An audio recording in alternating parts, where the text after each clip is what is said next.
Hi guys. Hello everybody. We want to talk about that Nintendo Switch presentation. Yeah, let's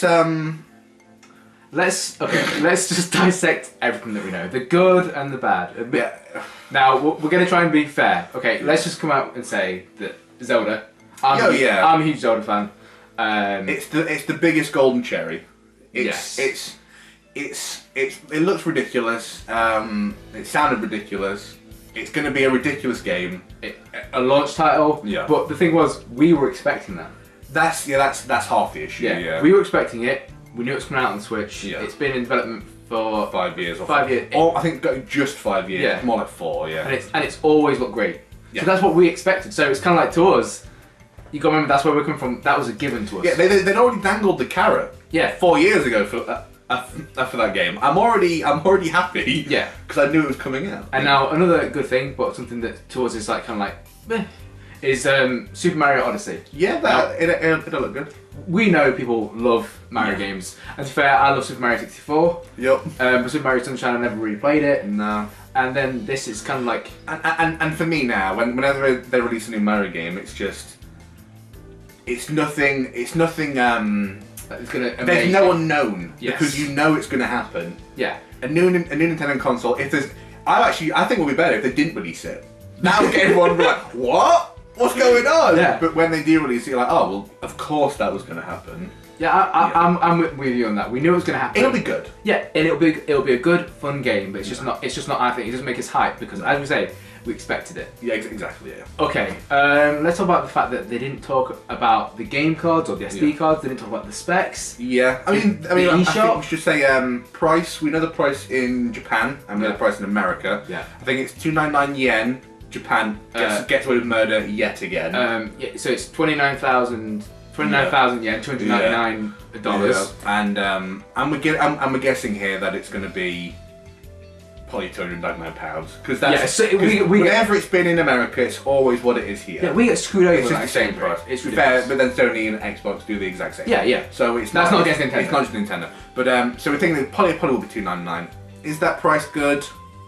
I can't make my mind up. If we knew what the specs were and if we knew the launch titles that we were going to, it's not bad, it's not good, it's middle of the road. It's it runs at 720p and then it looks like it's going to be mainly like 30 or 60 frames, which is 720 is probably an issue, especially if that's what's going to run out to in your TV. That is kind of an issue. Yes. Is $299 a good price? Probably not when you can buy a PS4 Slim for less. But obviously, it does different things, different games. I understand all of that, but just from a hardware point of view, it's probably not. But new game, new things have to have a reasonable price. So yeah, I think that's okay. Battery life on this thing. Yeah, battery life. So I think we've heard it's going to be 6 hours maximum. That's going to be a very light load and like not running really anything. Yeah, like Skyrim is going to be the 2.5 hour one. Yeah, especially if there's brightness controls, maybe you'd expect to go underneath the 2.5. I mean, I changed the brightness controls on the 3DS. Let alone the Wii U gamepad gets annoying. That's so bad. And it so bad. Kind of looks like it's going to be. I'm sure that they've put 2 AAA batteries in it. That's all that's in there. That's all that's in there. I don't know. I mean, I was hoping for like 8 to 10. Yeah. It is. Well, especially if it's going to be a portable console. I mean, I have had a few comments from people saying, "Would you want to be sat over something for like 6 hours?" But at the same time, you don't want to, especially if you're going to be out for a whole weekend and you don't have anywhere to charge it. Yeah. Let's say you're on a plane, like a long flight or a long car journey. I know most cars now do have charging ports. But some cars don't, a lot of cars don't as well. Mine doesn't. So, 6 hours probably isn't enough. But, God, these first world problems we have to put up with. Another thing before we get to the games is 2 things. One of them being good, one of them we don't know anything about.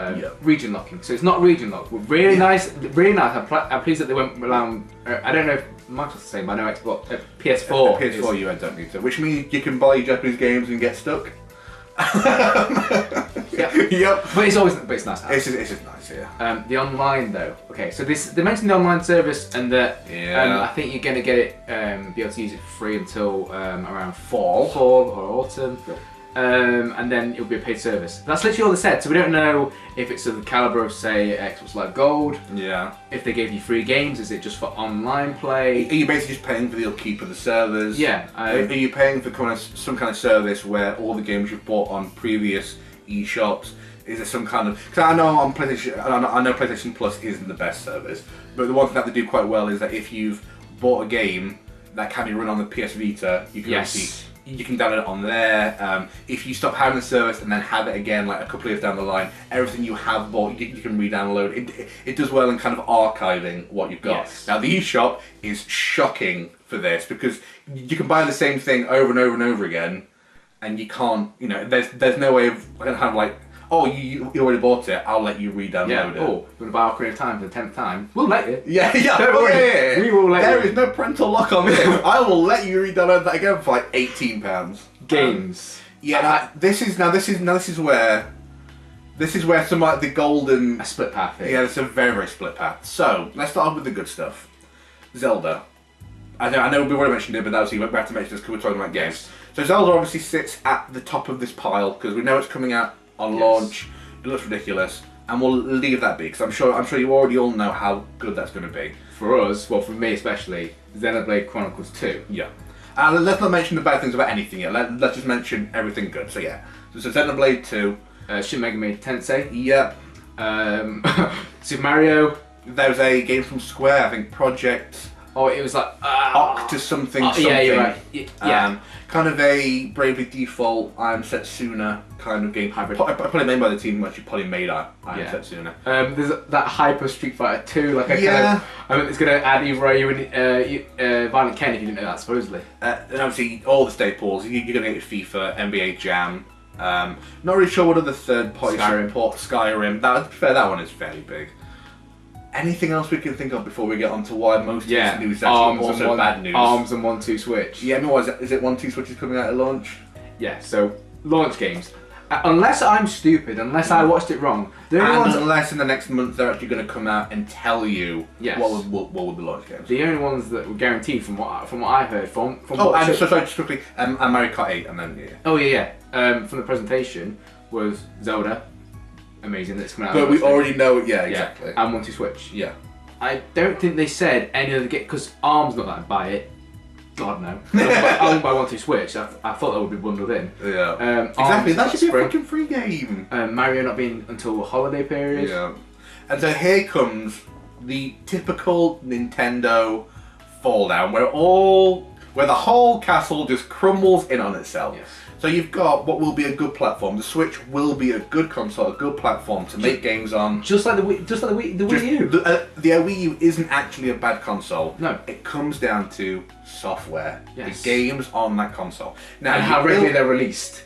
You've built a good platform. Now, you put Zelda on it, and that is like the best starting brick. You've put you've put a golden brick down. You're like, we're going to start off. That foundation is strong. The foundation is extremely strong. But then what you've done is you've hired shitty builders who have just come along and thrown mud and twigs and hoping that the thing's going to grow into a house. It's not going to grow into a house. No. It's going to be a pile of shit and twigs because the issue is they showed lots and lots of teasers for great games. Yeah, they're not fucking coming out anywhere near soon enough. I mean, they said that, and we do believe that Zelda will be a launch title. Yeah, but I do genuinely believe that. But like Pikmin 3 was scheduled to be a release title for the Wii U for so long. 2 years? So long. Was it almost 2 years? I think it was like a year and a half. Which is just, it's nowhere near good enough. No, and we were excited to play it, and then the closer it got, it was just kind of like, my hype was drained. Like it's completely gone. Yeah, it's completely gone. Yeah. Also, I mean, where was this Pokemon game for the Switch? You know, that's where was a lot of stuff. Where was a lot of stuff. And I say so the main issue. Where was Metroid? F-Zero, Fire Emblem, Fire Emblem. Star Fox. Yeah. Fire Emblem Warriors. Excited about it. Bit disappointed though because I saw the picture. I hadn't noticed Kiryu Tecmo, so I was like, "Oh, new Fire Emblem." And those kind of games, I don't know about you guys, but once you've played, like I've played quite a few of those games. Yeah. And the ones I've played are excellent games, but nothing new. It can get a bit samey. Repetitive. It can get a bit samey. Alright, so let's try and wrap up the shit show with a lovely cherry on top. So I think we'll try and end with a comparison to the PS4's launch. So the PS4 as it stands now is the best. Not the best, because obviously that's being objective. I'll try and be objective instead of subjective. The PS4 sales-wise is the best console of this generation. Yes. By a long way. It has the most third-party support and the most first-party kind of games have come out on that console. But when that game was released, I think it only came with like 8 or 10 games. Yeah, like I know, like I think. And those games weren't the best either. I think it was like there was like Tomb Raider in there. But that was a remake. Yeah, there wasn't many brand new games. But I think like Knack. Yeah, so the PS4 did have the same issue as the Switch could have, but the difference was the PS4 had a lot of titles that were slated for release shortly after the console came out. Within weeks. And they did actually come out close to the launch, and they were all fairly decent games. And it slowly built up to like a year afterwards, and then it was kind of its position as the top console was kind of cemented in because lots of games had come out. Now, how this relates back to the Switch, the Switch has also lots of games that have been slated to come out after its release. If they don't come out like the PS4's did, which is kind of fairly close after its launch, they won't though, and fairly regularly, I think it's going to be another Wii U. But yeah, Sony were in the same position and they pulled out. They did really well. But I just want to put out there was a bit of hope. But I want to put out there that I'm not just saying that to be because we're not anti. No. If you look around this room, there's so much. We absolutely love Nintendo, and that's the reason why we criticise them so much, because we want them to be better. Yeah, because we know what they're capable of. We know the games they're kind of capable of. Yeah. But we saying about that. Xenoblade 2, no release window. Shin Megami Tensei was barely a teaser trailer. Nothing on there. Skyrim, I don't think they even. I'm assuming it is a release title, but we don't even know. No. Yeah, but I think we also need a bit more transparency from them. We need they need to actually tell us instead of how directly instead of all this. Yeah, just actually fucking give us facts. Yeah. Instead of telling us how the Pro-Con can feel like ice cubes in a drink. Just tell us when shit's coming out. It's pretty self-explanatory how the Joy-Cons. How the Joy-Cons work. Because I'm like, I have used the Wii U gamepad before, and it's basically just the same thing, except you take it out the middle. Yeah.